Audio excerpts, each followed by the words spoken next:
Okay, good morning. Morning. I'll warn you first that we do have some really friendly cats here. Yeah, no way. One of them thinks everybody's his mom, so. Yeah. Okay, well today, how many here haven't been to my soil talk before? Quite a few. Haven't been? Have not been. Yeah. So, one of the things we're known for is that we kind of turned our head around, or we got our head out of the sand about 25 years ago and started telling the other nurseries what they were doing wrong. That didn't get us very far, so now we just tell our customers how to compensate. But what's happened is in the last 25 years, the last generation or so, hobby plants that you want to buy have become more difficult to guarantee success.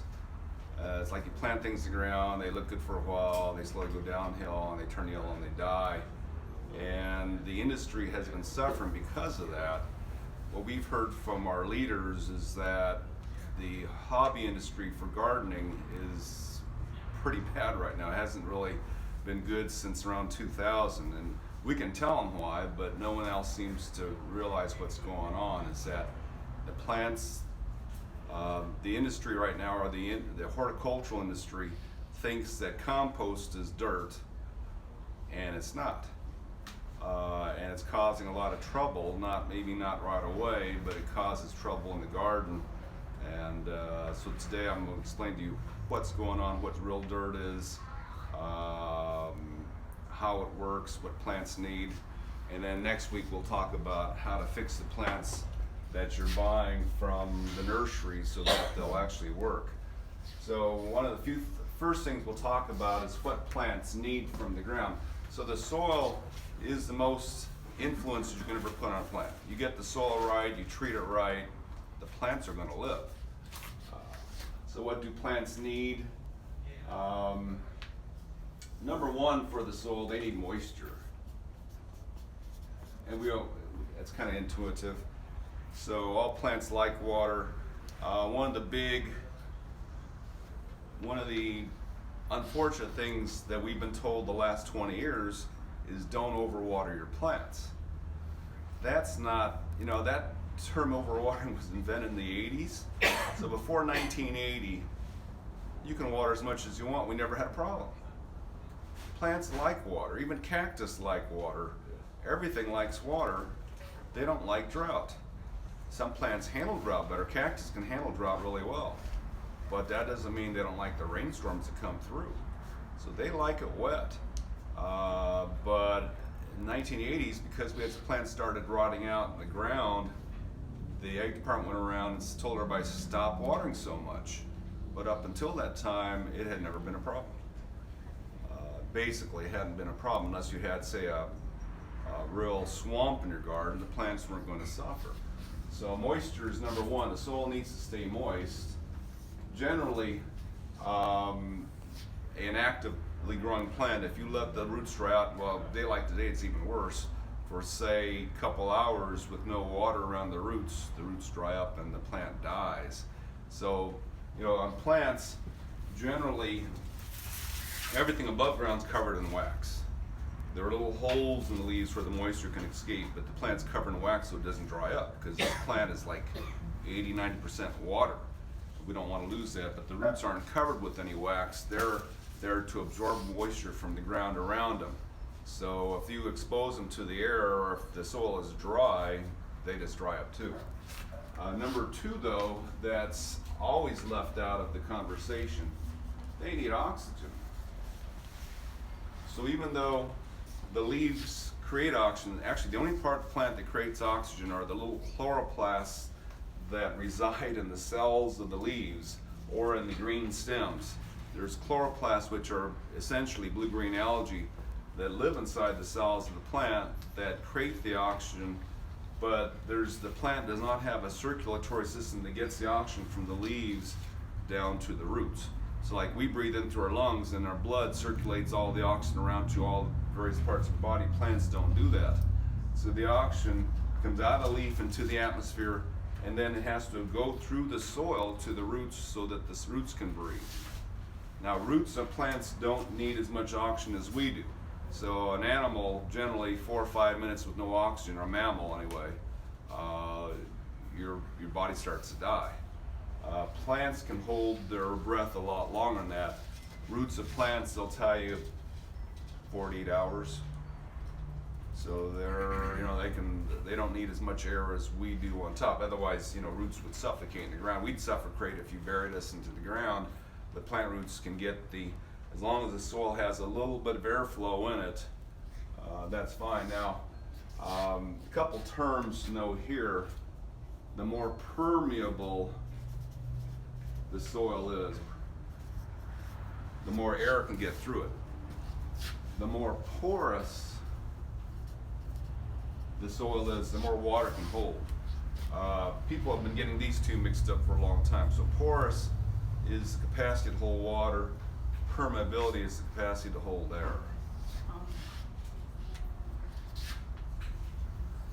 Number 3, and the rest aren't as important. I'm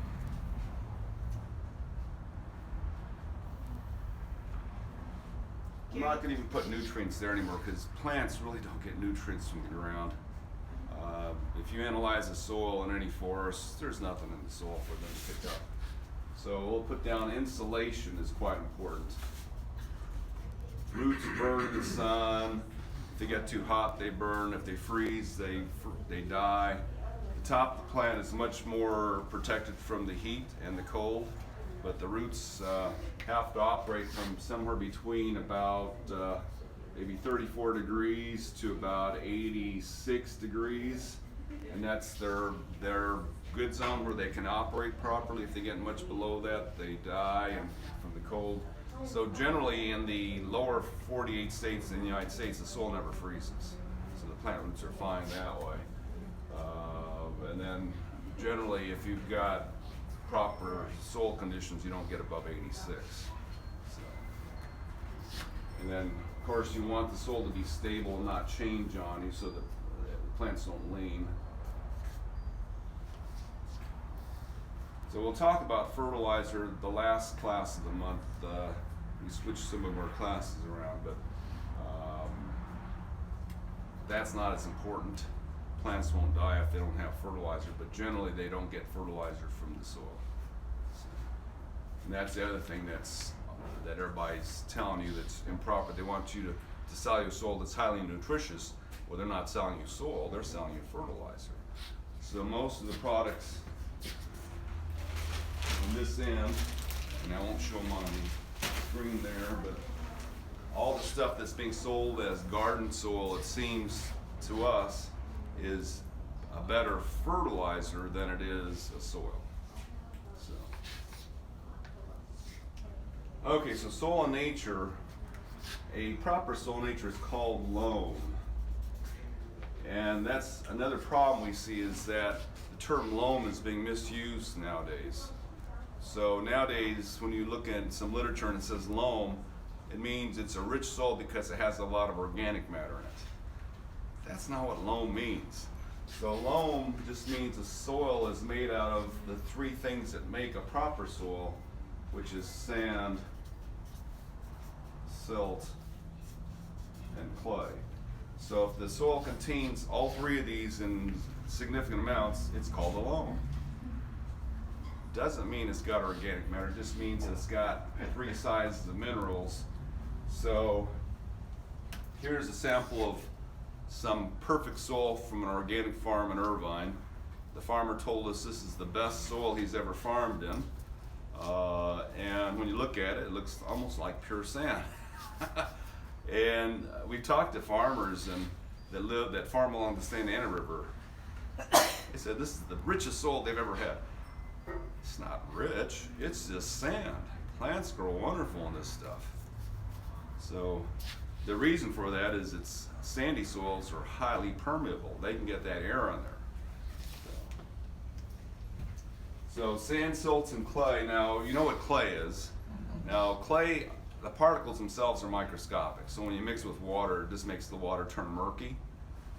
but you can't see clay particles, they're too small to see. Sand, you all know, silt is just the pieces off of sand. So if you say, you know, blow up a piece of sand, it's, well, I forgot to bring one of my visual aids. Sand, in most cases, is made out of quartz.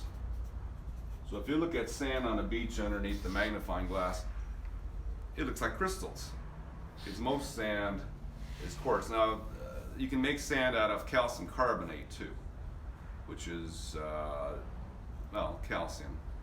So same as your teeth are made out of. But, you know, the calcium sand is like on the beaches in the ocean, because it's from the coral that breaks down and from seashells. But most sand is quartz that we encounter as quartz. And the little chips, now soil comes from, you know, this sandy loam, if you go back in time to when it originated, it was a piece of granite. So you all know what granite rocks look like. They're kind of crystals of white and black. Well, the white parts are quartz, and the darker specks are clay, become the clay of the soil. So you grind up a piece of granite, you get perfect soil. If it has enough quartz in it, it makes wonderful soil.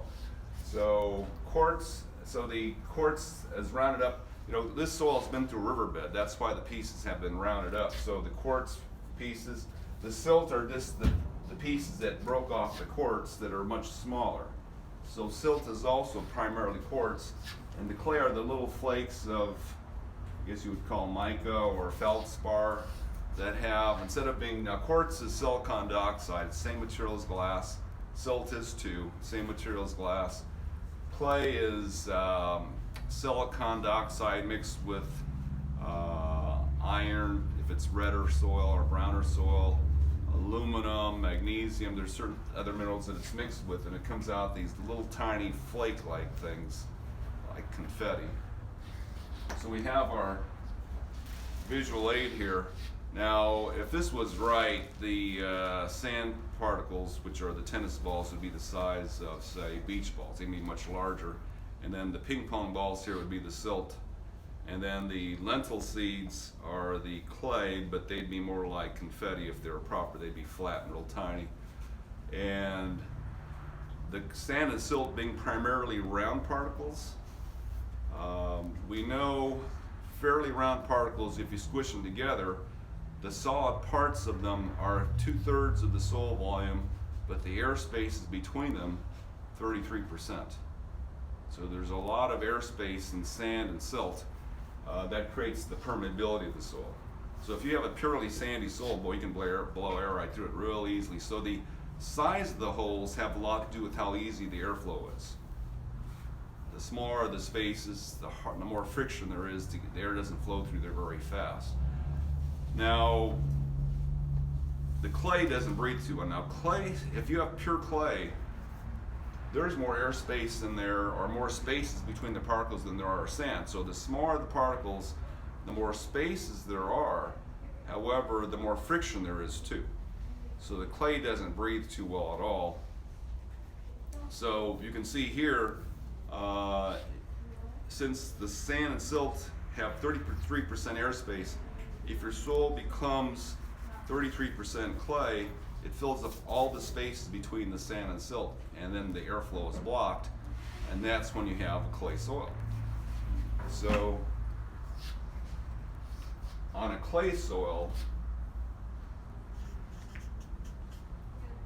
as long as the clay is 35% or more, the sand can actually be like 50%, and you can be, what would that be, 15%. And even though it's mostly sand, it'll still act like clay soil. In fact, the hills back here are called a clay loam, or a sandy clay, in fact, because they have a high sand content, but they've got more than 35% clay, so the soil doesn't breathe. Now, between the sand and kind of halfway between 5 and the 405 freeway, we have this soil. perfect soil. So as the rivers wash the sand, silt, and clay off those hills, the sand kind of settles out first because it's a heavy particle. And so this area has got a lot of sand in it. When you get to about mid-place between, the Santa Ana, the 5 freeway and the 405, then the clay, which traveled farther, settles out, and you start getting that real heavy clay soil as you get toward the ocean there. So about a quarter of Orange County has a perfect soil, and then we got the sandy clay hills and the clayish areas, Fountain Valley. Now if you're near any of the big rivers, you still have a lot of sand coming down those rivers. So if you're within a quarter mile, half mile of the Santa Ana River, you got some perfect soil there because the sand is coming down. So of course all the rivers now are encased in concrete, so that doesn't happen much anymore. But originally, where the Santa Ana River flowed, there's a lot of nice sand in that area. So anyway, a perfect soil like the sandy loam would be more like 60 or even higher, 30-10 would be we call it a sandy loam, and those numbers can be off by 5 points any direction. It won't make that much difference on the soil. Now, it's interesting because in the old, there's a term called rich loam. And so now everybody's saying, well, that's if you add organic matter to it. The original term for rich loam was a higher clay content. Because clay holds water, clay holds the nutrition better than sand does. So the more clay the farmer had, the richer his soil was. The more sandy it was, so back before 1900, if you had soil like this, you wouldn't farm in this stuff because this stuff was too dry. And it didn't have any nutrient, couldn't hold the nutrients too well. But now that we have irrigation and we can add the fertilizer, this becomes a better soil because it drains better, it breathes, well, it doesn't necessarily drain, it does drain better, but it breathes better. So the roots just are more vigorous in it than they are in clay. So that became the better soil. But it didn't used to be. So rich loam, just more clay. The poor soils in the old days were that. So they call them the poor soils.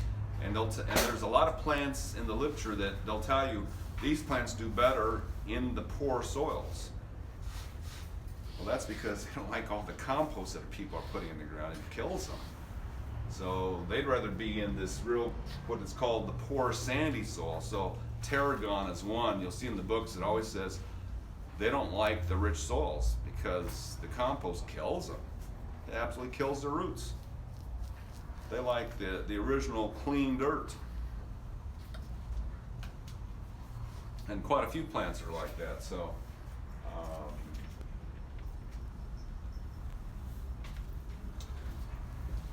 okay, so that's good soil for you. Now, nature can improve the clay soil or the sandy soil. So the way it does that is that when the dead leaves of the plants break down. Now, let's go back a little bit. So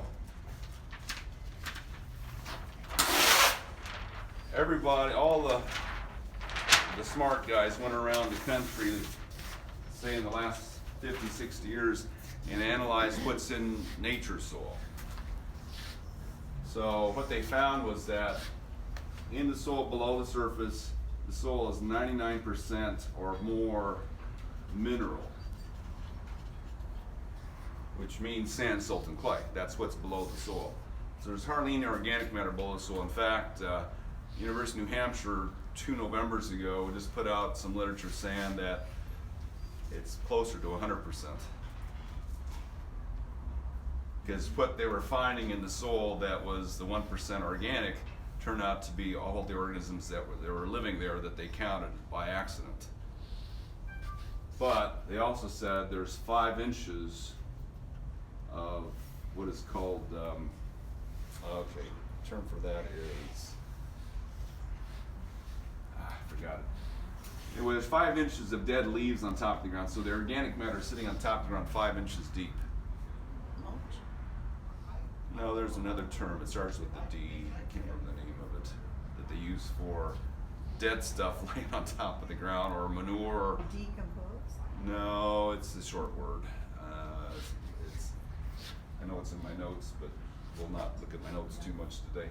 So anyway, there's 5 inches of dead stuff on top of the ground, and that provides all the nutrition for the stuff, for the plants living there.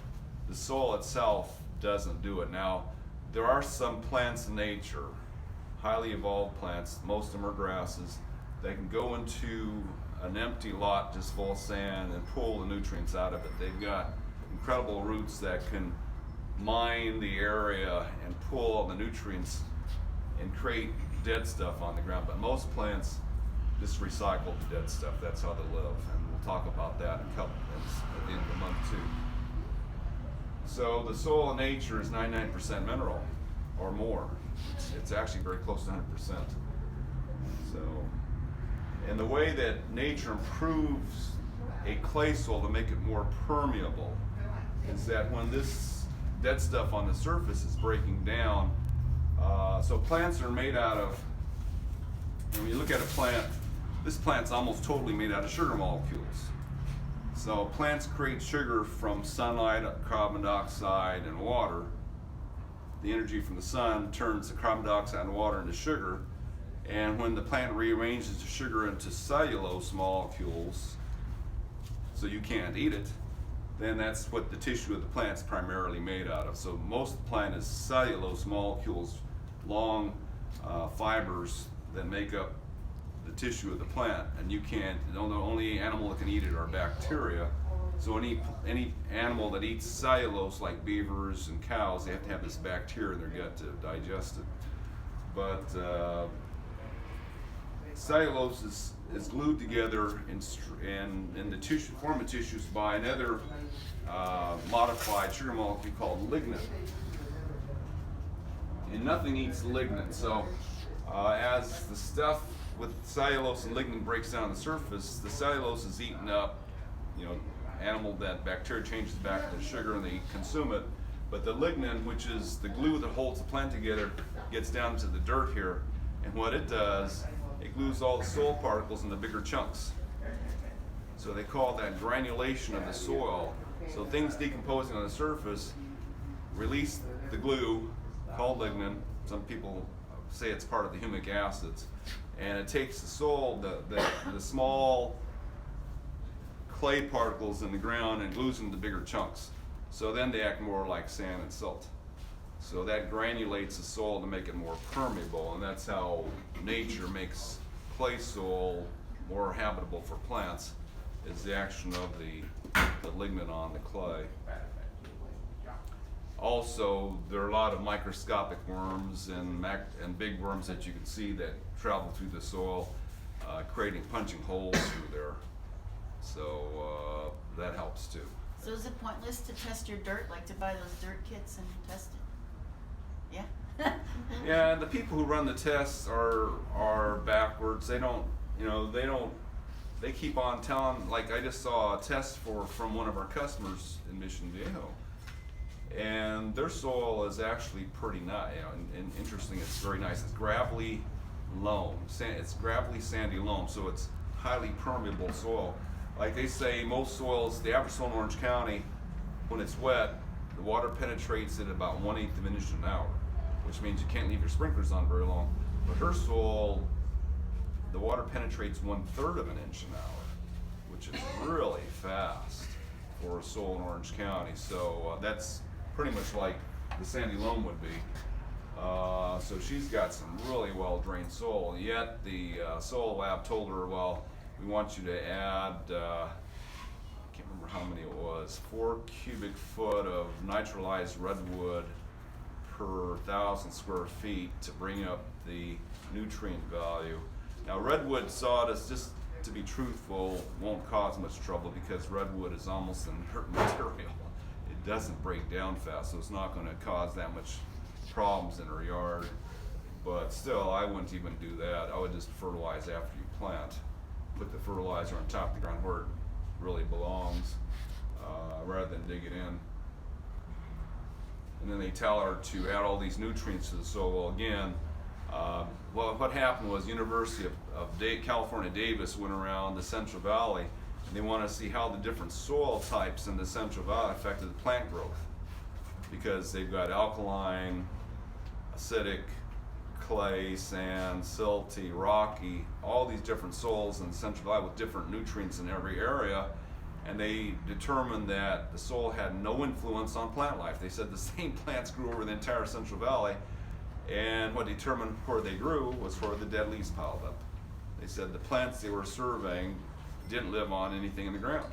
They lived strictly on the nutrients being recycled from the dead leaves. So their conclusion was most plants don't get anything from the soil. They just recycle the dead stuff.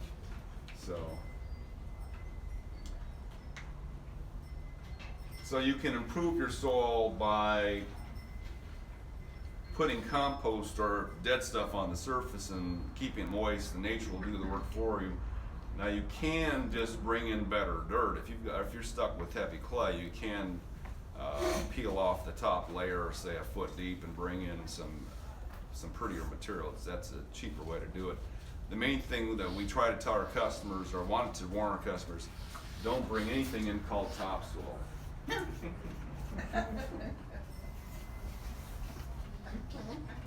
The people who make topsoil don't know anything about plants. They're the guys who either bag up the bags, or they're guys who own tractors and dump trucks. So they think that if this is good soil, they can make this better by making it 40 to 50% compost. And of course, compost, primarily what compost is a ground up dead tree that's been allowed to rot for a while. And sometimes it contains manure from horses or cows, and that's left to rot for a while. Now, in my own mind nowadays, I'm thinking, well, what is the ground up dead tree? What plant would want to grow in that? I mean, you can say the same thing about people. You grind up people and put them in your house. Would you want to live there? No. That's like the worst place in the world for a plant to live, is in a dead plant. What lives in dead trees? Mushrooms. If you want to grow mushrooms, you buy compost. If you want to grow plants, you need something like this. So, and this is the reason I learned about dirt, because 25 years ago, sadly, I just listened to everybody else. I was saying, okay, you add 4 yards of compost per 1,000 square, whatever it was, and mix it into your yard, and you get great roots. And I remember when I did that back in the 80s, and Marathon Company told us that the marathon roots go down up to 10 feet into the dirt.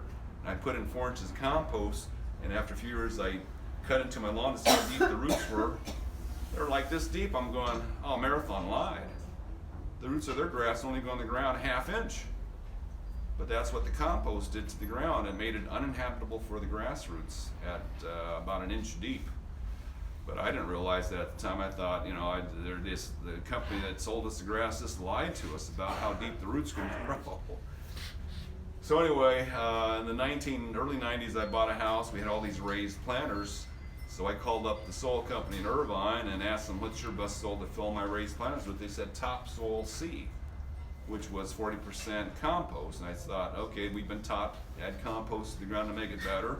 So I brought in 150 cubic yards of topsoil C, filled my planter beds up 8 inches, 12 inches, and within a year, half the plants in my yard were dead. And it took me a few years. I'm going, okay, suddenly I can't grow plants anymore. What's wrong? Now, at the same time in the industry, late 80s, early 90s, we were frustrated because we had super soil, all these potting soils. You put a tree in there in a big pot, died, it didn't grow. I remember said, okay, I want to make this a beautiful big citrus tree in a pot to put on display. Put this tree in a pot this wide, filled with super soil, put the tree in there. A year later, had grown like that much.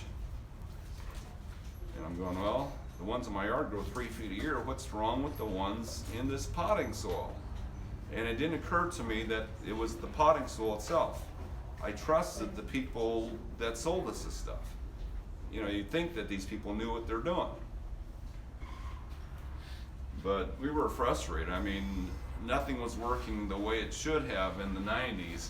So finally, about 1993, I talked to a soil scientist who wasn't educated at the universities in California, who wasn't educated at a horticulture university, because apparently they were all taught the wrong things. But this guy says the industry is crazy. They're selling ground up trees as potting soil. And he was a freelance researcher for NASA. They were trying to get something to the space shuttle at that time. They said nothing we were selling worked at all, and he couldn't understand it. So he came to talk to me about it. He was looking for someone who would listen to him because no one else was listening to him. And I was frustrated with what was going on, so I listened to this guy. And he was showing me what they were doing. They sent spun glass in outer space as a soil. They said stuff. He was working with, he had noticed what, he said he was vacationing in Hawaii, and he noticed how lush the plant life there was in the straight volcanic rock. And he says, there's got to be something to this. So we analyzed the volcanic rock. It was this silicon dioxide quartz, pumice, the pumice rock, volcanic rock, mostly quartz. So we started going around the country looking at the pumice at different volcanoes. He found a real lightweight pumice at a volcano in New Mexico. And he showed it to me. You can put in your hand and blow on it, just floats in the air. So very lightweight, but he says in the space shuttle, all little pieces start floating around. So they settled on spun glass. So it stayed together in one piece as essentially a foamy type stuff that they sent up in the space shuttle. But at that point, we said, okay, let's see what's going on here. So we started growing plants in just sand.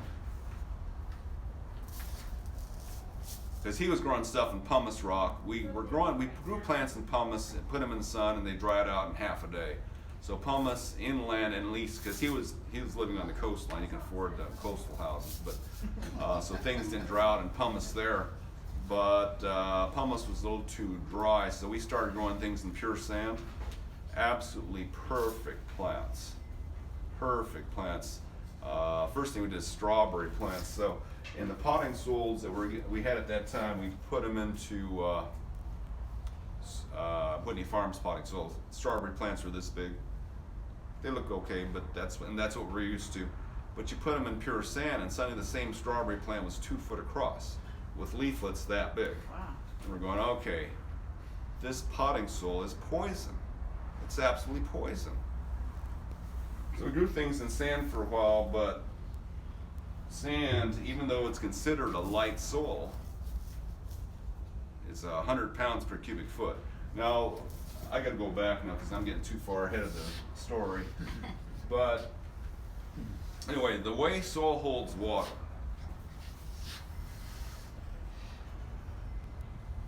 So if you look at sand underneath the microscope or dirt underneath the microscope, you'll see these round particles, and you'll notice that they're all covered with, they're all shiny, unless it's bone dry, they're all shiny because they've got a 1 molecule layer thick of water stuck on them. So soil particles have a negative charge, water has negative and positive. It sticks to the soil particles a 1 molecule thick. It's a real thin layer around sand. Clay, though, being a real tiny particle and being flat, clay, they said, can be as thin as 28 molecules wide, that particle. Just like 28 molecules, whereas sand's like 1 million molecules thick, whatever that comes to. So clay, being a real flat particle, I'll draw it a little bigger, still the water sticks to it 1 molecule layer thick.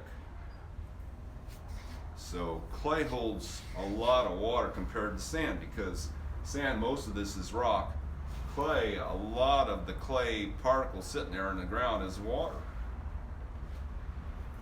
So I mentioned that clay has more air space around it than sand does because it's a smaller particle. So, but the problem with clay soils is the water stuck to them. So natural clay in the ground, there's very little airspace. It's all filled with water. If you have solid clay 1 foot deep and it's dry, it'll hold about 2 inches of water before the water saturates that clay and goes past it. If you have the same foot of sand, only ½ inch of water on the surface will totally saturate the sand before it goes through. So clay can hold 4 times as much water per foot, or just 4 times as much water as the same amount of sand does. But the interesting thing about plants is that in sand, they can grow the roots probably 10 times deeper in sand than they can in clay because they can breathe. So whether or not you have sand or clay as a soil doesn't mean a whole lot, because the plant, well, once the plant's established, its roots will fall that sand down to the bottom because they can breathe, yes. If you put something like pea gravel, which has all different sized little rocks, mix it into the clay, does that improve the air pore space? It does, but you've got, see, the problem with sand and gravel is that they're still totally surrounded by clay unless you drop the clay content down below 35%, so, or down below 30%. So the main thing is you need a lot of volume to do that. But I've been told by the soil scientists that in Orange County, there's no clay soil that's clay enough that if you mix it 1-to-1 with sand, it'll then breathe. So sand, I don't know if gravel can do the same thing, but they told me that you can take any clay soil in Orange County, and if you mix it with equal portions of sand, it'll breathe. Now, we know with pumice rock, because pumice is 70% air and sand is only 30% air, that pumice is more efficient. And what we were told by the pumice people, and I don't know if they're truly correct on this, but they said you can have the worst clay, you can have solid clay, but if you make it 1/5 pumice by volume, it'll breathe. Because at 1/5 volume, there's pumice to pumice contact, so the air can go from pumice rock to pumice rock to pumice rock through the clay soil. But there is no 100% clay around here, so you wouldn't need 20% pumice. You can get by with less than that probably to make the soil breathe. Yes. Right when I was redoing my backyard, I inquired from the University of California, Riverside, what I could do to help the clay soil. And I suggested sand. And they said, well, if you mix sand with clay, you're gonna get brick. Yeah, there's some people there apparently don't know anything about dirt. So it goes in line with what people have been taught. Yeah. How do you get bricks from, sand and clay and silt are all part of normal soil. If you have increased the sand, you're fine. I mean, some people say, yeah, you mix sand and clay and you get concrete. How do you do that? You gotta have cement to do that. Or, something like that to solidify it. But yeah, sand is a part of every soil. And so is clay, or good soils have both. So you just manipulate the quantities and you get what you want. I mean, bonsai people have been doing that for maybe 1,000 years. They've just been changing the portions of sand and silt and clay and the soil mix to grow the bonsai plants. I've seen my dad's bonsai books. They manipulate the soil that way. They've never considered using organic matter as part of the soil. They've always thought and knew that it was clay and sand and silt make up the soil. So, yeah, you can add pumice, you can add perlite, you can even add decomposed granite. Is just this stuff that hasn't gone through the river yet. So the particles, instead of being rounded like they are here, they're still kind of square on there. So. Do they sell pumice commercially in bags? Mm-hmm. Or We have bags of pure pumice. Is that the same as perlite? No, but they're the same material. They're both quartz expanded. Pumice is done by a volcano, and perlite's done in an oven where they just pop the rock. So perlite is that they know where there's quartz that has a lot of water mixing with it, and you just take those rocks with water in them and you pop them in an oven, and you get perlite. Pumice is when the gases just blow through all that stuff. I guess it's like whipping it up. Essentially a little different method. And so it's a little different. Pumice is usually heavier than perlite, but again, I've got some of that pumice at my house that you put your hands and blow and it floats. But yeah, essentially they're the same material, yes. Two questions. When you say sand, is that just like you go to the same sand that you'd use for cement at a construction site? Mhm. Well, there's different grades of sand. So there's real coarse sand, and there's real fine sand. So the finer sand they use for mortar mix, the Right, coarser right. sand for cement. Cement. They all work as a growing medium. We've used every single one: clay sand, mortar sand, concrete sand, plaster sand, and grow plants in it. They grow just fine. But yeah, the coarser sands will help the soil breathe better than the finer sands will. Second question is, you know, like the foam that comes with packages and everything, if that's ground up, not in so much in the ground, but like in a potted plant, would that help the aeration? Yeah, but you don't have to be that good. I mean, the whole thing about soil is that, you know, in the original, when I was a kid, my dad grew all his plants in this stuff in pots. Even though this stuff takes like 3 or 4 hours to drain when you water it in a pot, there's no problem with it, as long as there's nothing dead in here. That's the key. This stuff, you know, because when we started making our own soil mixes back in the mid-90s, we added too much of this to our soil mix first, so we'd have all the roses sitting out there. An hour after you water them, they look like little ponds in there. But the plants were fine. They didn't mind that at all. They didn't mind the water as long as there's nothing dead in the water. That's the problem in the industry right now, is they haven't figured that out yet. But anyway, so don't buy anything called topsoil because it's got junk in there. And you can improve your own soil by adding perlite, sand, decomposed, anything coarser in there, you can improve it that way. On top, on the surface? No, mix it in. Got it. Mix it in, yes. What does vermiculite do? Vermiculite is the same material as clay, so it holds a lot of water. Okay. So we might start adding it to our potting soil mix, in fact, because this is nature's way of holding water rather than using other materials. So I think I covered everything about natural soil. Now again, you can improve your soil by just putting organic matter on top, waiting a while. You can modify your soil by adding stuff to it. You can strip off the top. You know, I've had customers strip off the top 2 feet of their clay soil, bring in sandy loam and put it back down. Sandy loam's cheap. So if you buy this by the yard, it's probably around $25 a yard. That's pretty cheap compared to stuff in bags. Although we do have customers that buy the soils that we make by the truckload. So we started making our potting soils back in the early '90s. And we had. Well, let's talk about that. So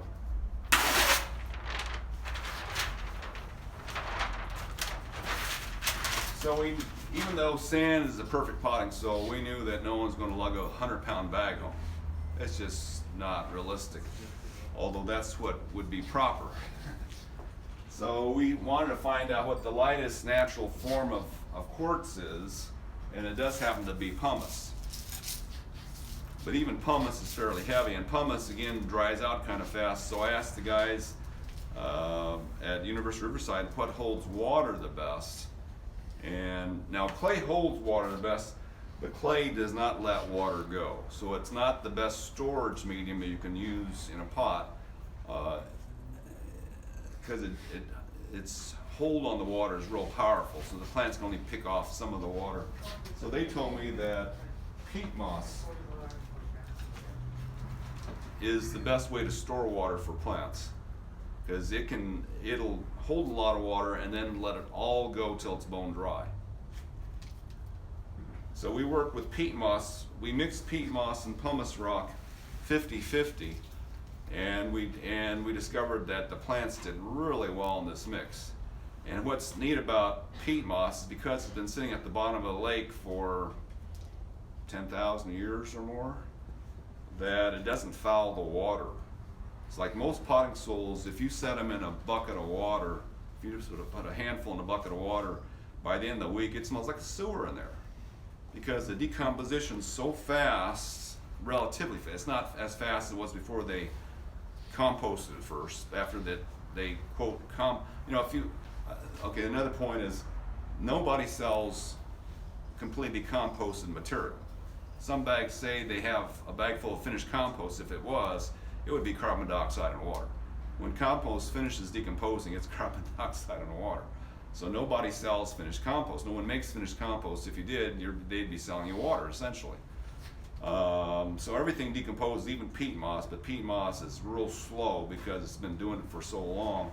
But most things that you buy in bags, you stick them in a bucket of water, they're decomposing relatively fast, faster than the water can replenish the oxygen there. So they're getting anaerobic decomposition, smell like a sewer. And that's what causes overwatering your plants too, because when you start getting the anaerobic stuff going down in your soil, that's things creating sewer gases that are very toxic to the roots, stealing the oxygen also that the roots need, and that starts causing root rot in your plants too. So peat moss doesn't do that kind of stuff in water. You can leave peat moss in water for a long time and it doesn't smell. So one of the first test plants we did is we put cyclamen, which are real sensitive to root rot, in this stuff, and we left it in one of those, we left it in one of those pots that the saucer catches the water and holds it right there and fills it. So the thing was half full of water for years and years and years in this mixture, and that cyclamen blew for 7 years nonstop. We finally got bored and sold it, but for 7 years it was sitting in peat moss and pumice in water, in full sun, in our pottery display, out in full sun. So we're just amazed that it worked that well that long. Now there are different grades of peat moss. Some peat moss is pretty ugly, it's too fresh, it does tend to smell, and occasionally our suppliers have a bad batch of peat. We can tell by the color of it, but usually peat moss is fine with water.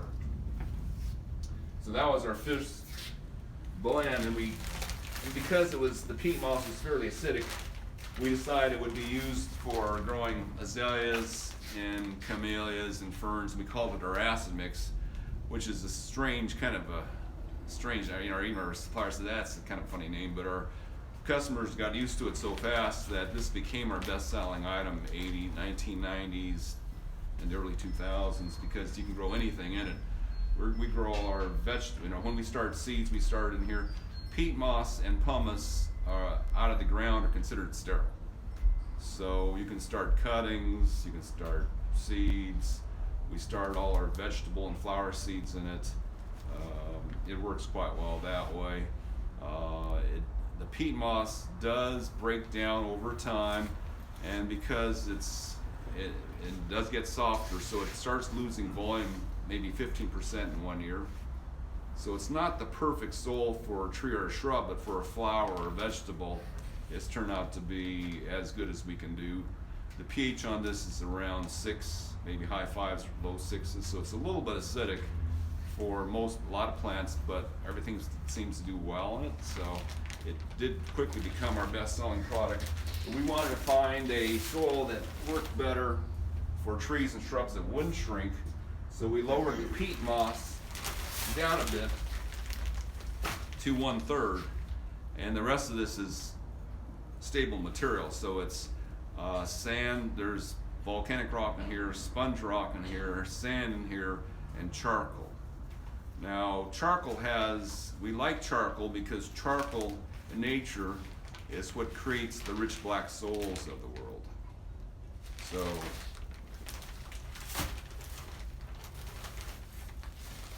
now, just so you know, most information I run off of are in these books. So it is strange though, because like the Western Fertilizer Handbook, which has been a staple of soil information, the first chapter on their soil totally matches what I just told you, but then they have a chapter at the end that they added recently that talks about making soil out of organic matter. They had to do that to please, I guess, all the college professors that are pushing organic matter soil. National Geographic ran a great article on soil saying that it was 99% mineral. and that the soils that are rich and black in the world have a charcoal content. They said it's interesting, it's only 1 to 2% charcoal, but that 1 to 2% charcoal makes that soil look black, and it holds minerals like crazy. That's why they use charcoal in water filters, because it sucks up everything. So charcoal is what makes the rich black soils of the world rich and black, and that's been in Fine Gardening magazine too, yes. So the charcoal helps it hold minerals. Do you mean nutrients or minerals? I'm just, Well, most of the nutrients are minerals. right. So yeah, it does that. Right, but the soil's also mineral, but you're talking, do you mean it helps you help fertilizer? So when you fertilize, it The holds the minerals fertilizer that the better? plants need to grow. So things like nitrogen, phosphorus, potassium, magnesium, all those, there's 17 minerals, well, there's 14 minerals other than carbon, hydrogen, and oxygen that plants need to grow. So It's actually- that's what you're referring to? Right. So amending soil with charcoal would be a good idea. It is, and it's done. Okay. So there are charcoal-like minerals out there that aren't charcoal but are similar, and one would be humic acids or leonardite, which is a coal deposit in Texas. So coal and charcoal are kind of similar makeup because they're done by high heat under no oxygen. Ash is totally oxidized wood. Charcoal is wood that was heated extremely hot but not enough oxygen around, so that's either the wood that's in the little log that doesn't get enough oxygen to turn it to ash, or that's just an incredibly hot fire like a volcanic explosion that's instantaneously so hot that everything just turns to charcoal without enough oxygen there at the same time. So that's how you get those black soils. You have either volcanic activity or you have a really hot wildfire. And they say charcoal persists forever. So they said you go down to the Mayan jungles and you'll see this patch, or Central American jungle, you'll see this patch of greenery, and you dig down there and you'll find a campsite that's 13,000 years old, where the charcoal just sits there in the ground, and all the plant life above it's really lush because of it. But anyway, and if you turn your soil black by adding compost, then you just killed it. And that's what all the books are saying, telling you to do, add all this organic matter to the soil to make it rich and black. It's like, okay, you're creating sewer gases now. So it's nice and black, it's not rich anymore. But, well, it's got a lot of nutrition in there, but it doesn't have any air left. So this was a horticultural journal written from Europe. Now in Europe, Holland is the major agricultural company there, and the government there sponsors all the research. Like here, someone's got to pay, a lot of times you have to pay, the nurseries paid the researchers money to find out that you can use ground up wood as a soil to grow plants in temporarily. In Holland, the government provides all the money, so there's no bias there, and they've already determined that ground up wood is like the worst thing they could ever use to grow a plant in. And here, virtually every plant is grown in that. It's like, okay, something happened between the research there and the research here. But what they said in Europe is that they can't predict what wood will do in a pot. Because they said you take a piece of wood or bark from a tree, and portions of it will decompose 10 times faster than other parts of it. So they can never use it as a growing medium because they can't tell the farmer how long this will last. Like they can use peat, because peat usually, even just pure peat, will make it through about 6 or 8 months of plant growth. So that's enough for a farmer. He can get a crop up and in and out in 6 months, if say in a hothouse. Where in Holland it's mostly hothouse growing. So peat moss is fine. They know what it'll do. Coconut coir is fine. They know it lasts about the same length of time. Rice hulls are fine. They said these things can last 2 decades. They're almost pure silicon, the same thing as dirt. Charcoal, once it's heated up like that, can be used, although this is like the most expensive material to make. Just the energy used to heat it up makes it real expensive. You know, one of the investment things to do right now is to find out how to make charcoal cheaper. Because if you can turn all the waste material into charcoal, you can make the soil or across the country extremely rich. But it's just still expensive to make charcoal out of dead plant material. Yes. Gary, if I'm gonna start a new raised bed, so everything's, you know, from scratch, what would you recommend I put in it? Yeah. Just that? Mm-hmm. That's perfect soil. Oh. Hard to beat that. Gary, Mhm. what about if you're propagating? What's a good medium for that? We use the peat moss and volcanic rock mixture that's in the acid mix. So we use our acid mix for propagation. Okay. I mean, there's other good propagating soils out there that are peat moss and perlite, and that's fine too. Those are both sterile mediums. So Now, how much fertilization do you have to use on these soils that don't have any clay in them? well, you just have to keep adding it, or you can put, you know, if you put a whole bunch of compost or mulch on top of the ground, you're fine. Okay, so what? So in nature, that's all they live on is dead leaves on the ground. What would you recommend as the best, what would you call it, compost on top of the ground? There's no best one. Almost anything works. You know, leaves are the perfect thing because a leaf has everything a leaf needs. So a dead leaf on the ground is perfect. And most manures are dead leaves that horses or cows have already eaten. So they're partly digested and partly broken down already. So manures are generally fine too, from herbivores anyway. But dead leaves is what nature wants on the ground. That's perfect. I mean, you know, sticks, twigs, flowers, all that stuff is fine. But dead leaves, plant has dead leaves on the ground, it's happy. That's what it intended. That's why they drop those leaves down below them so they can recycle them. They found out that there's a fungus now before 1980, they thought all the recycling was done by bacteria that broke the leaves down, and then when the bacteria died, the nutrients from the bacteria would filter out into the soil and the plants would get back. They know better now that there's a fungus in the ground that does it really fast. So the fungus is called a mycorrhizal fungus. They just discovered this in the 1970s and 80s. It hasn't been that long. Mycorrhizal.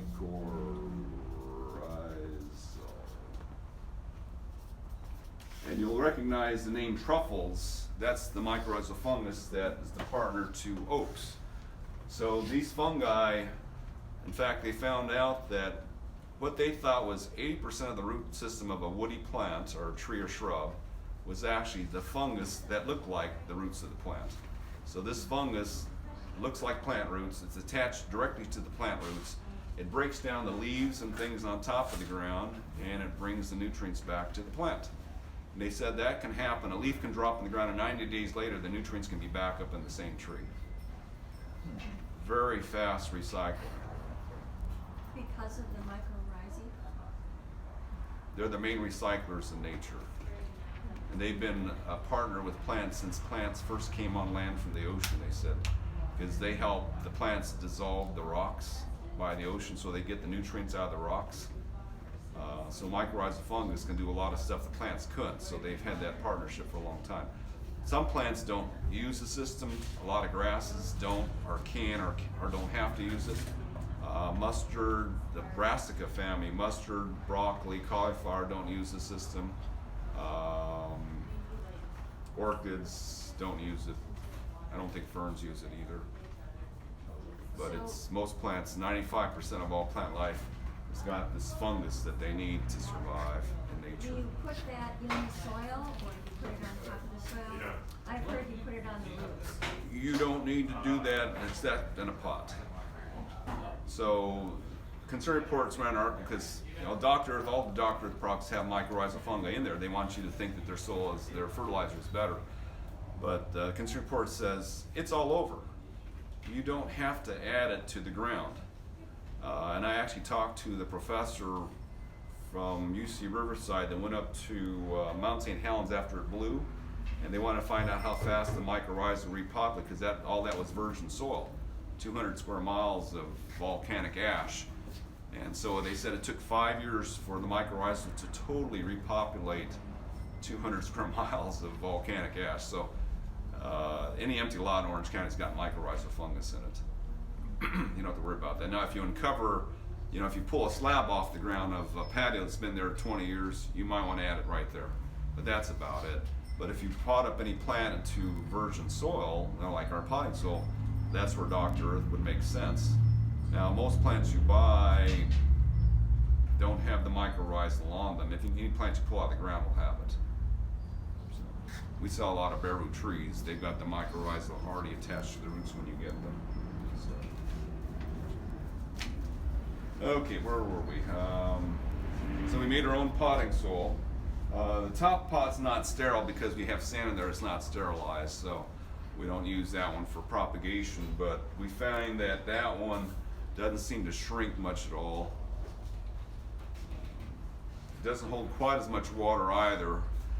And what you could do if you want with our top pot, if you want to make it hold water better, is maybe make it 10% real dirt from your garden.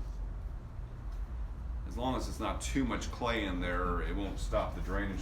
Again, my father used sandy loam to grow virtually all his plants. He didn't grow azaleas in it and ferns in it, and that's about it. Everything else in those days was grown in this. The plants, we didn't have any problem with overwatering. When I was a kid, my dad told me growing plants is one of the easiest businesses. You water your plants every day and you fertilize them once a month. And that was back in the 60s, he told me that. I used to play in this stuff when I was a kid. I had big dirt piles all over.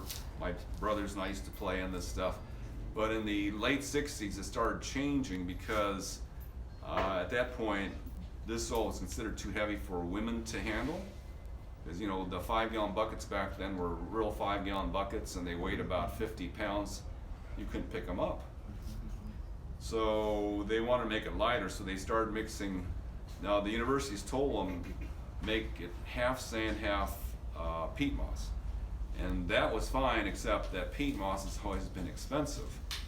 So in California at the time, we had a lot of redwood trees.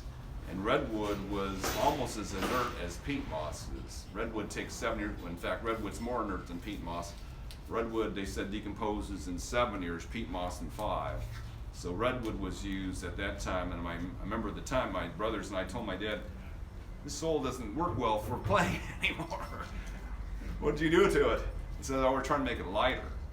So they added redwood compost to their soil for 15 years or so before redwood trees became scarce. But at that time, the plant still did well because redwood, even though it wasn't perfect, it didn't decompose very fast and didn't seem to cause any root problems. So in those days, the main complaint we ever heard from customers, they pull a plant out of the pot, see these white roots circling around and around and around the pot. Nowadays, you get a plant from a grower and you pull out a pot, you don't see any roots winding around. You don't see any roots at all. There are hardly any roots alive in that stuff. So, and if you see the roots, they're brown. They're just sick. So that's what happened is in the late 70s, early 80s, redwood got really pricey. And my dad switched over to fir shavings because that's what everybody was doing. And the soil started doing this in 1 year, started dropping half, the volume started disappearing. And we suddenly had trouble with plants rotting that he was growing. And so the ag department came in and what they told him was, you can't water your plants every day. What's wrong with you? And up until that time, he had watered every plant in the nursery every day without a problem. And suddenly, it was his fault. So he turned to water, and this was, I was in the 80s. I was in college. I was out of college already. So he told me, you figure this out because, I can't figure out how to water anymore. So we, in the 80s, figured out how to get along with these compost soils that we were using. And so you had to let them get totally dry looking across the top. once they're totally dry looking across the top, they're no longer saturated at the bottom. Now, here's my illustration on what saturated soil means.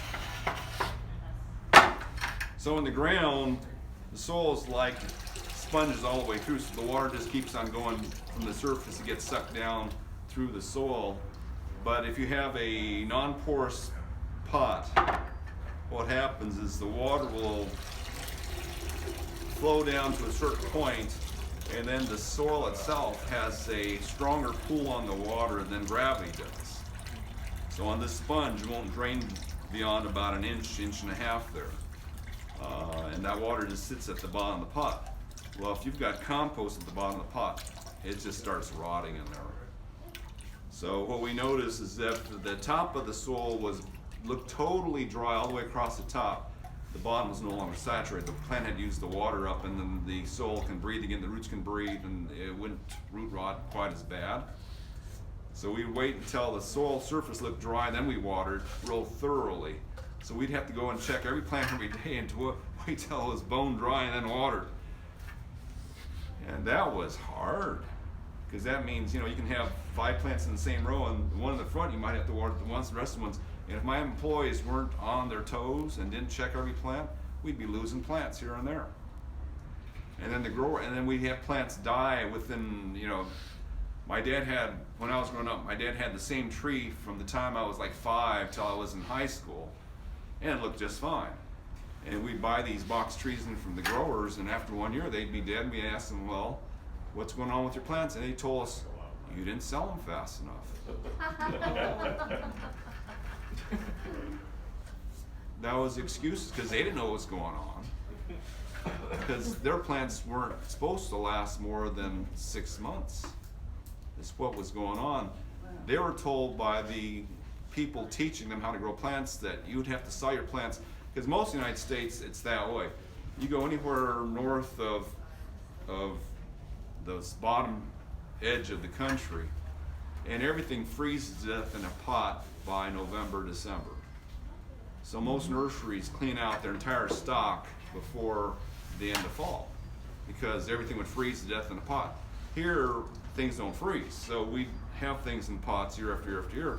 Well, the soils they were using were for the people in those other areas where the plants would be gone before winter set in. Here, you'd have them the next year, they just die because the compost had broken down into sludge. But we didn't know this at the time, so we were working with this soil and not getting anywhere. Finally, in the early 90s, we figured it out. Doesn't seem like anyone else has yet. Now, there's some nurseries that think like us. So Los Politas used to have a branch down in Escondido, but they don't, or Escondido, they don't anymore. But on their website, they said, why don't nurseries plant plants in real dirt? They haven't figured it out, why plants in nurseries do that. But I've written letters and not gotten anywhere because I don't have the quote, the PhD behind my name. So the PhD guys, they can just spin what you tell them and tell you, oh, it works for us. So the industry is I think screwed, really, because most plants that they're selling people don't do well. Either that or they die within a few years. So we noticed in our yard, because I planted my yard in the early 90s, we noticed everything from one company died in 3 years. Everything from that one company died in 3 years. And we found out they use something called redwood grind. So it's not redwood sawdust, it's finely ground, look like peat, so it's really finely ground up so it decomposes fast. And everything I got from 3 years, first 2 years they looked great, they grew. Third year, every single plant from them died. Another company uses fir bark pieces. I've talked to this company on the phone for half an hour at a time about this, because they were the most widely respected nursery in the business. Everything I had from died in 5. And then from another nursery, things made it to 10, but from 2 or 3 nurseries, things never died. And 2 of those nurseries went out of business. And the third one, when their grower got old, he retired, and they got a new guy that now puts them in redwood grind, and everything dies real fast. So we're just real unhappy with the situation because nobody's fixing it. Now, truthfully, if you go to a landscape supplier, especially a cheap landscape supplier, they grow plants in stuff that looks a lot like this with a few wood flakes in it. They don't use 100% organic like a lot of nurseries do to try to keep up with the trend. They're using maybe 40% organic, and their plants are doing better than the others. So our main supplier now is West Covina Nursery because they're a landscape nursery, and most of their plants don't die on us. Some of them still do. The ones that are, grevilleas, they can't keep a greville alive in any compost. But so on the now, okay, I just got to go back again. So plants need different amount of oxygen in the soil to survive. We know that. So the plants that need the least amount of oxygen are the ones that you see thriving in the area, because that's all that people can do. They put the compost in the ground, the planter mix ground. The plants are in planter mix, are in compost when they plant them. So the plants that don't need the air make it. But it happens to be things like palms and conifers like cypresses, pines, junipers. They can get by with, they said, 2% oxygen. Pear trees, so the flowering pears are real popular as a street tree. Grasses, roses. Now roses we think need a lot of oxygen soil, but they compensate so fast that it seems like they don't need it. Because when my first rose bed I made that thing 1/3 compost because I thought that's what you're supposed to do. Roses did great, but when I dug one up, I noticed that all the roots below 4 inches were black and slimy. But the roses look great with 4 inches of good roots on the top. So they compensate. They just grew a whole new root system on top of the ground. We noticed that privets never die. Guavas seem to thrive in compost. A lot of lilies make it. So daylilies, agapanthus, they don't like compost, but they can survive in it. Canna lilies. There's a few lilies that can't handle it. Most lilies can handle the stuff. Now succulents don't like compost at all, but because they don't need hardly any roots, they can make it. But we notice that when they come to us in too much organic matter, they're all funny off color. When they're in good soil, they come out gorgeous. Much bluer blues, greener greens, redder red, stuff like that. Now the plants that are very sensitive, the most sensitive plants we think are lavenders. And certain lavenders are really touchy. English lavender, now this is not English, this one's pretty sturdy. But English lavender, you get just a speck of ground up bark or wood near them, it just rots them right out. They just rot and fall over. Because we bought in some liners once, plants that are in 2-inch pots, and of 4 different kinds of lavender. Lost 70% of the English lavenders, even though they only had 2 inches of compost around them. We lost 70% of them. The other lavenders made it. All of them made it, but the English lavenders just rotted out. So, and then gardenias hate compost, so we grow all our own gardenias really from scratch.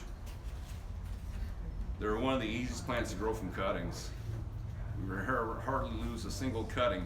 Put them in our acid mix, then transplant them to we made our top potting soil specifically for gardenia growing. We want to make sure that if you can grow a gardenia in it, you can grow anything in it. I mean, it's interesting because, quote, the famous nursery tries to grow their gardenias in compost or bark. They had to find a rootstock that would handle the bark better.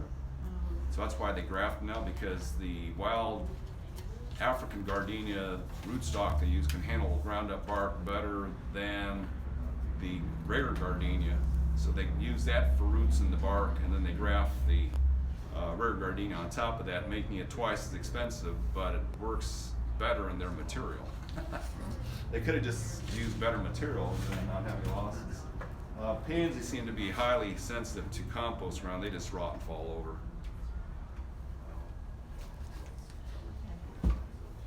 Dracaena palms.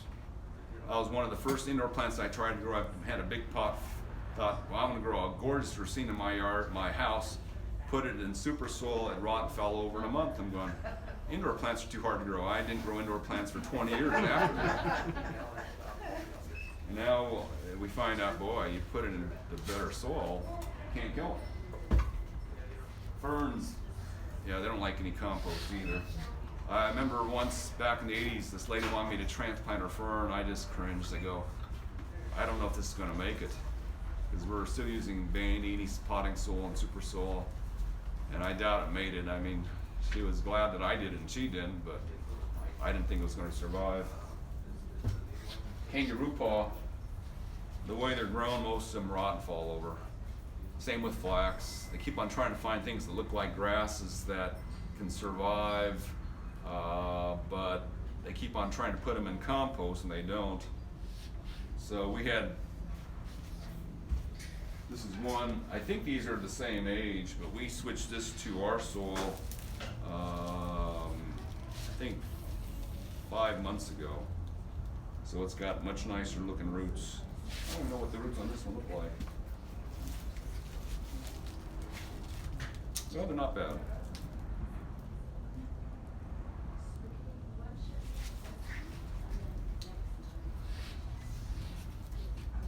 But this one, because it has enough wood in it, within a half year, I would say this could be rotten and falling over. That one won't. So we spent a lot of our time in the last 20 years taking plants out of the grower soil and putting it in ours, but I don't know, we're getting tired of it. The industry's got to do something someday. About half the plants you'll see in our nursery right now are stuff that we grow. And we bring in a lot of stuff that won't die in the grower soil to sell people, but. So they grow it in that just because it's cheaper? Is that- No, they grow it because that's what they're told to do. The nurserymen don't know anything. Oh, Basically don't know anything. I mean, they like cheap stuff, right. and ground up wood is cheaper than peat. But they do what everyone else does. I mean, they were, you know, them head guys were all taught at the Cal Polys, the ones that started doing this in the first place. And I've talked to them, and they can't figure out how sand would ever work as a soil. It's like that's how the brainwashed they are in the university, in the colleges. They said you can't grow plants in sand. And I've talked to the professors myself at some of the community colleges, and they told me you can't grow plants in real dirt. I'm going, huh? So when you say ground up wood, you're not talking about like composted wood. You're Yeah. talking about just ground up wood. Well, compost. Fresh ground up wood, not decayed. Or Well, there's not much difference between them. They're all compost. They all decompose when you use them. Well, I mean, you can have fresh wood that isn't decomposed, right? No decay, right? But it will decay if you keep it wet. Well, right. Well, right, but then you can have compost that's mature, right, and is well. You're talking about what they do is they have. You mean you see the wood chips in the ground, in the material. Yeah. That's what they're using. Yeah. Well, they're all using composted wood chips. They know they have to compost them first so the stuff doesn't overheat like crazy. So they compost them for 3 months and then use them. Oh, okay. But still, it's still decomposing, just at a slightly slower rate, but it's still Right. decomposing. Oh, okay. So it doesn't decompose fast enough to create the heat, but it's taking away all the oxygen. Right, it's still decaying. Gotcha. Okay.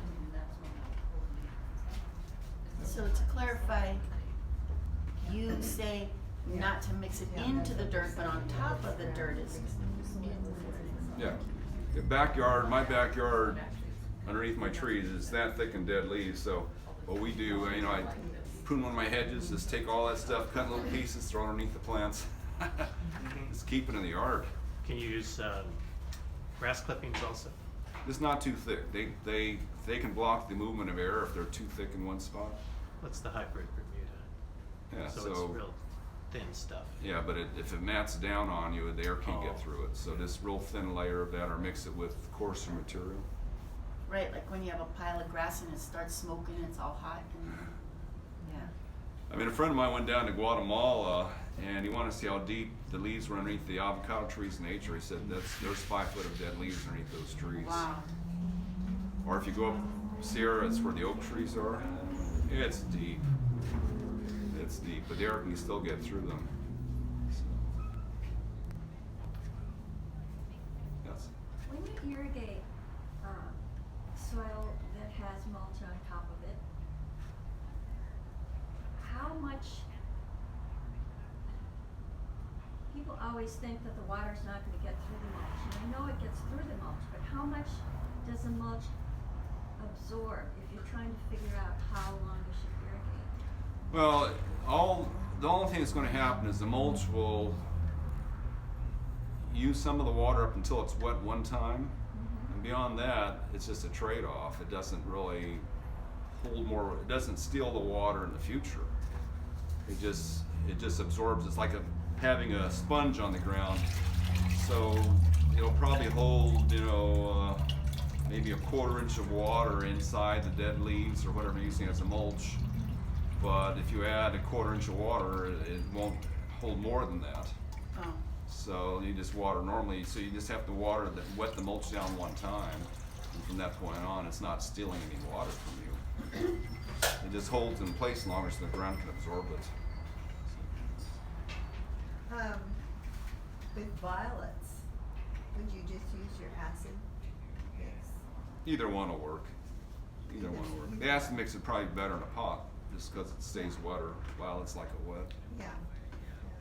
But yeah, violets do real well on that. So we've grown them. Or, in fact, sometimes I remember I put that soil down underneath one of my plants, and violets just started growing there. I don't know how they got there. The seeds Oh, must have blown outside. in. Yeah. And they just grow wild in my garden. For a long time, they're just growing wild all over the ground. All right, so potted plants inside acid mix. We usually are top pot. Top pot. Doesn't shrink. Okay, and if you are, I just planted 5 different trees in my backyard, and I'm afraid that I mixed some compost into the soil before I planted. If I wanted to take that out, clear everything out, and then put something in it, would I use the acid mix? Well, acid mix is best when it's mixed with the dirt because it does shrink a little. The top pot won't shrink. You can actually just clear an area on a plant and put that in straight, and that's fine. You can just get pure sand and do the same thing. That's fine. It's a lot cheaper. Right.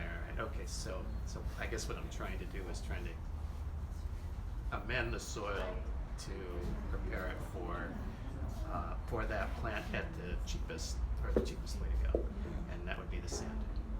Yeah, because once you mix compost and dirt, it's hard to unmix it. Yeah. So you just gotta toss that away. Now, if it's not more than 20%, it's probably not going to be deadly. Oh, okay. Yeah, I don't think it wasn't Although that there's much. some plants that wouldn't make it. I remember when I first did my yard back in the early 90s, I for the avocado tree, I had them, instead of 40% compost, I had them take it down to 20, still killed the avocado tree at 20% compost. So we know better than that. Avocados would rather be in straight sand if you can do anything. Depends on the tree though. Some trees, carrot woods, conifers, alders, ashes, elms, liquid ambers, they don't care about the soil oxygen that much in the soil, it seems. They can survive in anything. About plum and nectarine. They're more sensitive. Not terrible though, because when I planted plums and nectarines in the 1980s, before I knew anything about dirt, we still mixed compost in the ground, maybe 20-30%. They're fine, so they're not super sensitive.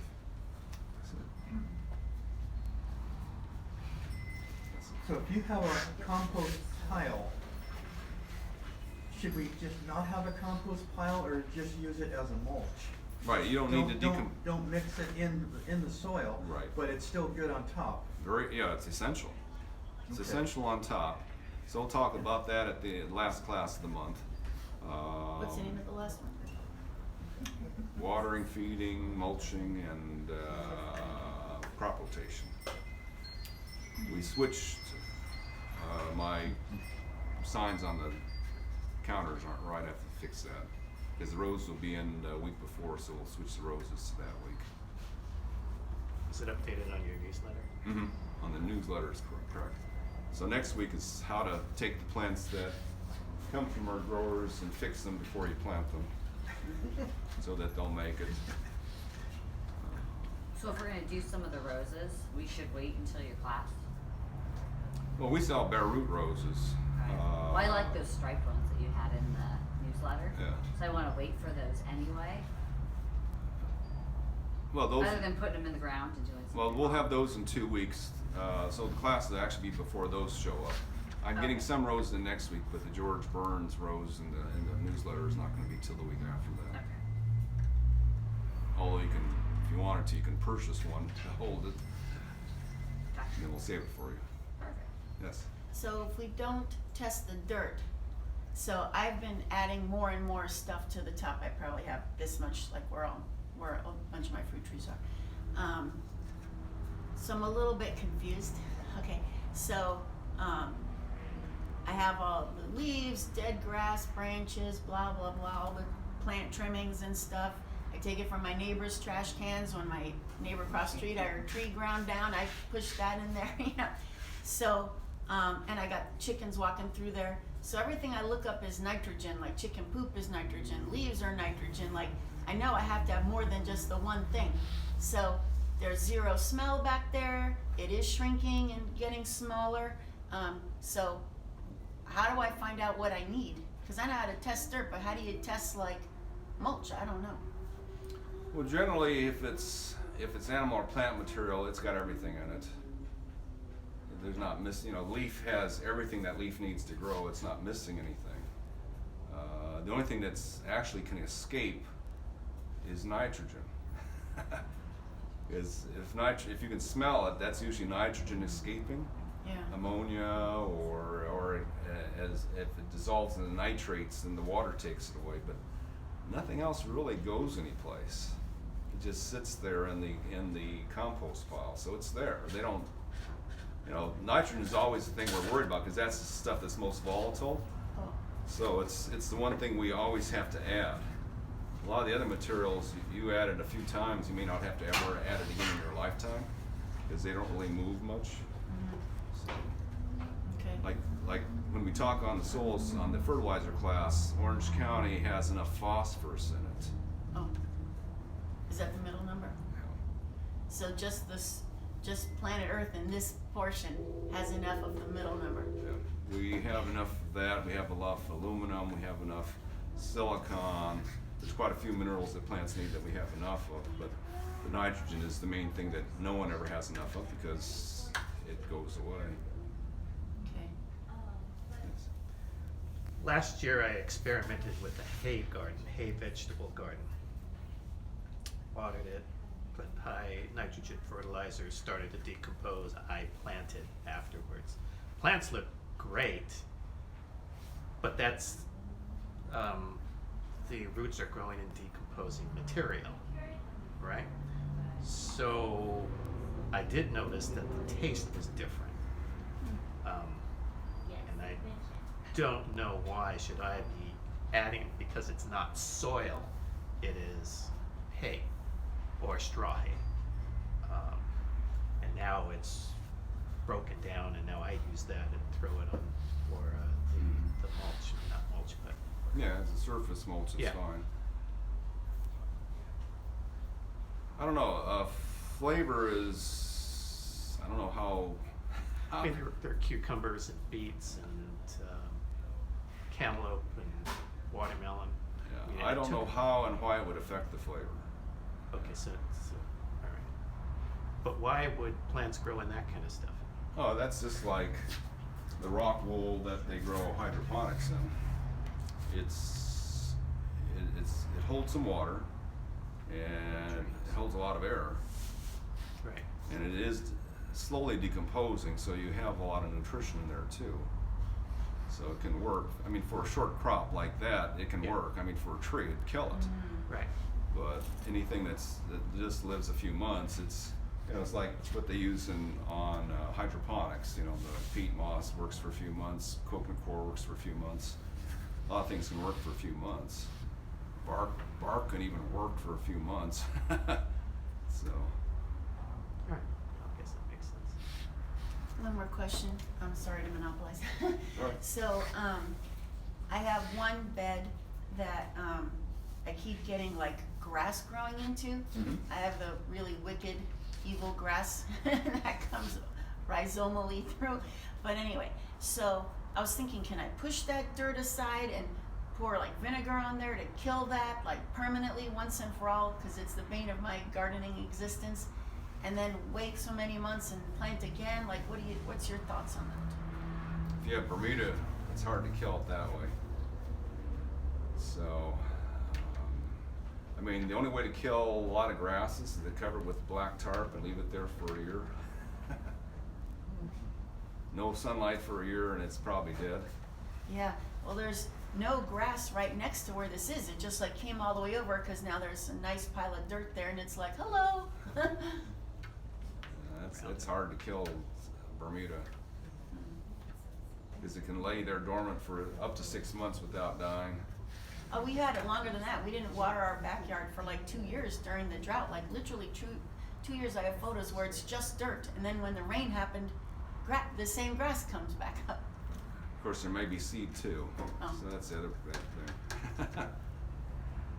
Okay, any more questions? You can come up. Class is done. I do have one. This is my passion fruit. What eats all that? Like I got nothing left. The flavoring moth. I haven't seen anything since. Passion fruit, they were rats, happy rats or squirrels. Oh no. Yeah, I haven't seen any bugs, so thank you for telling me. But like that's a lot of eating. It's not holes, it's this. Yeah. I would say rats, but you know, squirrels can do it too. If they're hungry, they eat it to the cup. Sure. What can I get? That's a lot all of that's left. by I the didn't ton? even pick anything Sandy off. loam? If you go down to Larry's Building Supply in Costa Mesa and tell them we sent you, You have the same. they'll Larry's. do it. Building Supply in Costa Mesa on Baker Street. Oh, you are. Because they'll, if you go down there and you don't say you're from us, then they'll try to sell you our topsoil instead, Bay leaves. which has got the So I want the compost. sandy They've loam. been eating salvia leaves. And I've never seen. How it late will you before. be here today? Yeah, I haven't At had least this 5. on my passion fruit ever before, but I have I have a salvia bunch of right questions. next to You this. came into my And office and those are stuff. totally fine. I'm ready Nothing's to eating start that. doing some stuff on the side yard, so I wanted to